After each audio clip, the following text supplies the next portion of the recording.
When it comes to talking about the importance of bone and heart health, I ground these conversations in the physiology and the impact of hormones and what we're seeing changing over time. Some of the strategies that are important here certainly are bone health nutrition. That includes things as calcium and vitamin D, vitamin K, and magnesium and protein. Adequate calories. That's another component that I don't know that everyone recognizes. That bone building and bone repair can't always take place efficiently and effectively if we're in a chronic deficit of calories consistently.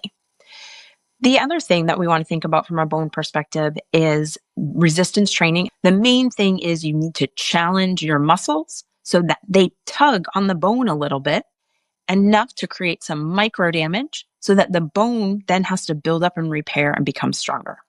So that collaboration of nutrition and especially resistance training is really key here when it comes to bone health.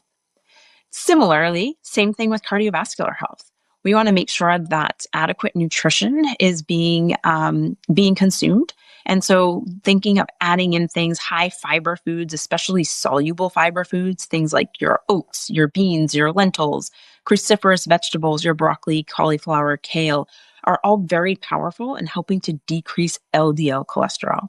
We also want to limit saturated fat, especially those coming from things like ultra-processed foods or baked goods or bacon or sausage. Those high saturated fat content can also increase risk for cardiovascular disease and metabolic health concerns.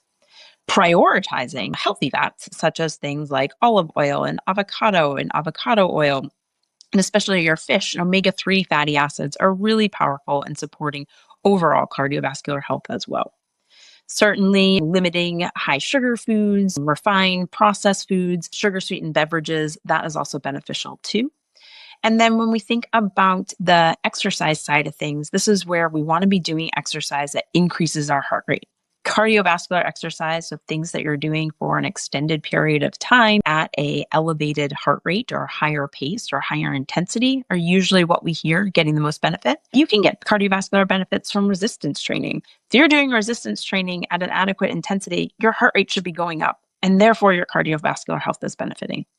So making sure that you're staying active, aiming for at least 150 minutes of moderate intensity exercise per week is a great place to start. Once you get there, though, the key thing here with any exercise routine is that once you've improved your fitness, you got to increase the intensity to keep the benefit going.